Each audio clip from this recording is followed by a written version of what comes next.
Hari ini kita akan mempelajari sesuatu yang sangat penting dalam fisika, yakni yang dinamakan vektor.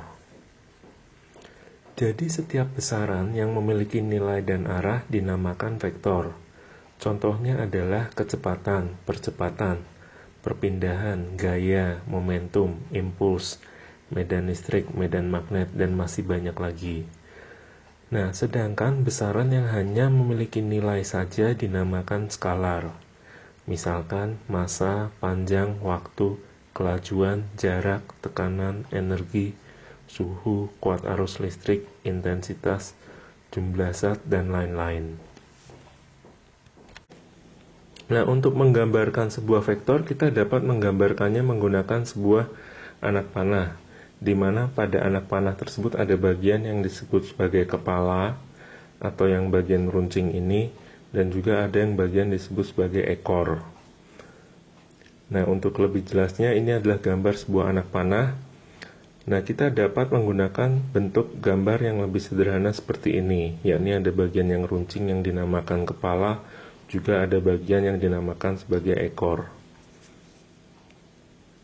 Selain itu, untuk menggambarkan sebuah vektor, kita juga mempunyai arah di mana vektor tersebut menuju ke kita, atau dapat dikatakan keluar dari bidang gambar. Untuk vektor ini, kita dapat membayangkan ada seorang yang sedang memanah, di mana bagian yang runcing ini mengarah ke kita. Jadi kalau kita bayangkan bagian yang runcing ini menuju ke kita akan melihatnya sebuah lingkaran, lalu ada sebuah titik. Nah, ini adalah menggambarkan sebuah vektor yang menuju kita.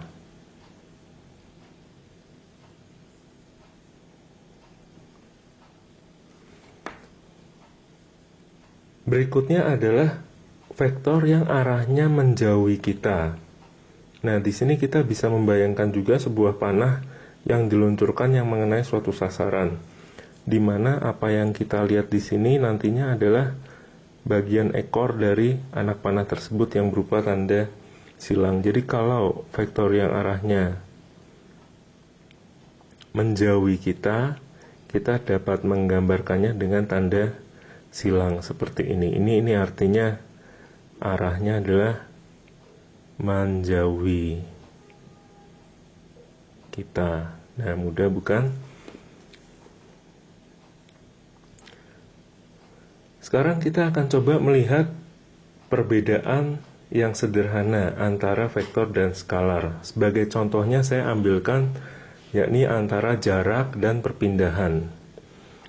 Dalam fisika ada dua besaran yang boleh dikatakan sering tertukar, yakni masalah jarak dan perpindahan.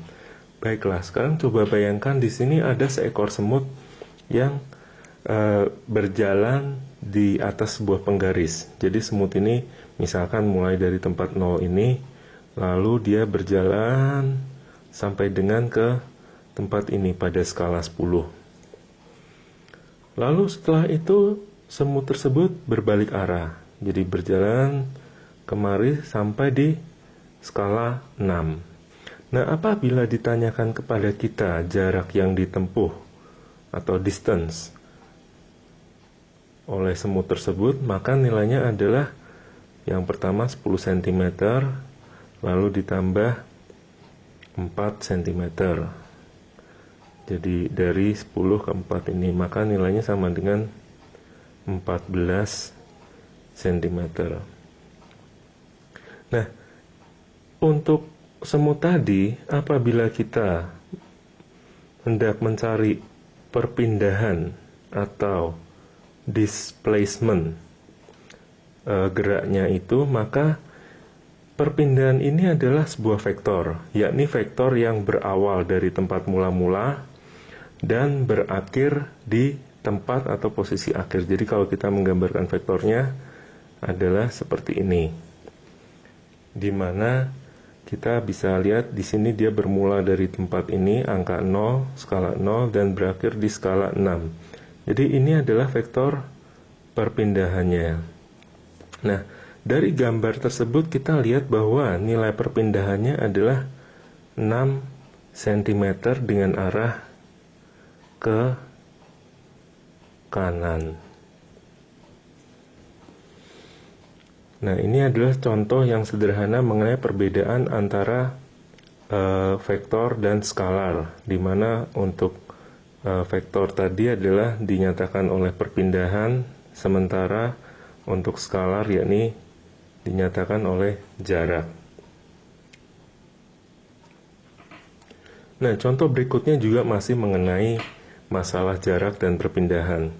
Jadi di sini kita melihat ada sebuah lapangan rumput, dan untuk mempermudah kita dalam melihat jaraknya, saya berikan kotak-kotak yang nilai satu kotak ini jaraknya adalah 1 meter.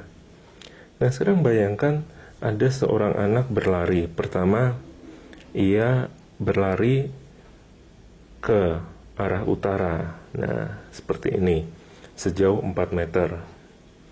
Nah, ini arah utara. Lalu kemudian anak tersebut berbelok ke timur, sejauh 3 meter.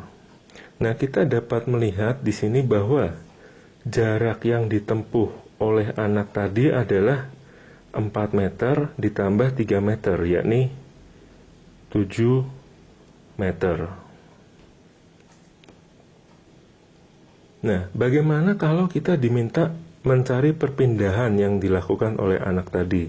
Sekali lagi, perpindahan di sini adalah sebuah vektor di mana berasal dari tempat mula-mula anak tersebut dan berakhir di tempat akhir dari anak tersebut. Nah, untuk mempermudah kita pada soal ini tentu dibuat lebih sederhana, sehingga untuk menghitung nilai dari perpindahan tersebut kita dapat menggunakan yakni Pitagoras, akar 4 kuadrat ditambah 3 kuadrat, yakni sama dengan akar 25 atau 5 meter.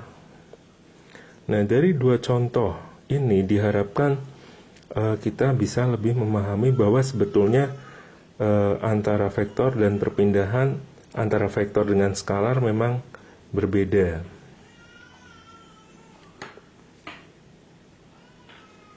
Nah, contoh berikutnya, misalkan di sini kita akan melakukan suatu perjalanan. Katakanlah kita akan melakukan penerbangan dari Jakarta menuju ke Manado. Nah, yang pertama perjalanannya adalah dari Jakarta menuju ke Bali. Lalu yang kedua adalah terbang dari Bali menuju ke Manado. Maka untuk jarak yang ditempuhnya kita dapat menghitung jarak dari Jakarta ke Bali, kemudian dari Bali ke Manado. Nah, bagaimana dengan perpindahan? Perpindahan dari penerbangan kita ini adalah berawal dari Jakarta, kemudian menuju langsung ke Manado. Di sini kita bisa melihat bahwa jarak yang ditempuh dari Jakarta ke Manado tidaklah sama dengan jarak dari Jakarta ke Bali ditambah dari Bali ke Manado.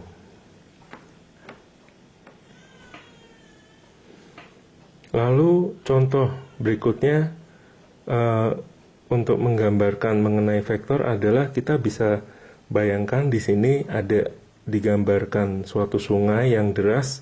Nah, apabila sebuah perahu hendak diarahkan menyeberangi sungai, nah, sekarang kalau seandainya sungai tersebut tenang, maka perahu tersebut dapat langsung menuju ke seberang sungai, seperti gambar ini. Namun, jika sungai ini memiliki arus yang deras, maka tentu perahu tersebut tidak akan lagi bergerak langsung lurus seperti gambar tadi, namun dia akan sedikit bergerak miring. Mengapa demikian? Karena dalam gerak perahu itu ketika ada arus sungai yang cukup kencang, cukup deras, dia mendapat pengaruh dari kecepatan sungai tadi. Nah, nanti kita akan belajar mengenai bagaimana memperhitungkan besaran-besaran vektor pada soal-soal gerak. Kemudian contoh lagi mengenai vektor, yakni apabila kita bayangkan sedang menaiki sebuah mobil balap dan kita sedang berbelok,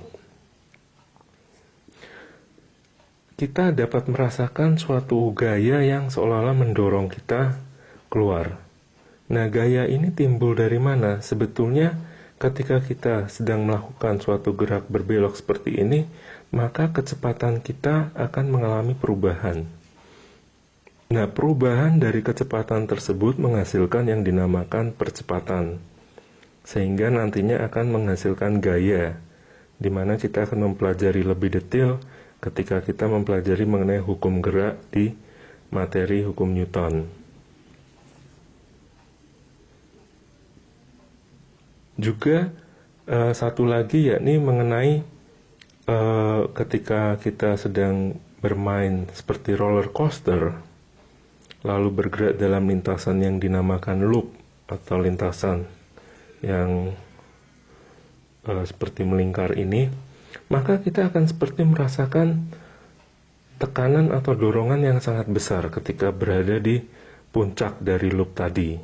Namun ketika kita sedang menuruni lintasan ini, kita seperti seolah-olah merasa kehilangan berat.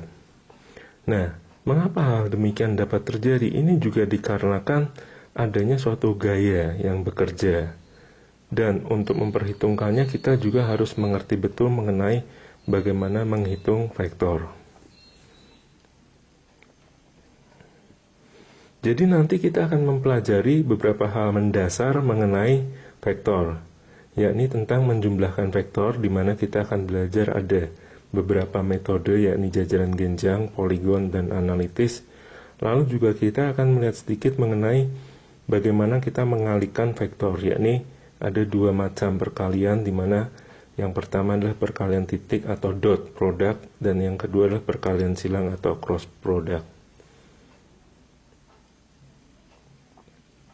Baiklah, ada beberapa website yang nanti bisa kalian lihat, karena website ini menarik sekali untuk mempelajari tentang vektor dan sangat membantu. Yang pertama adalah website ini dari suatu kelompok atau grup di sebuah universitas di Colorado.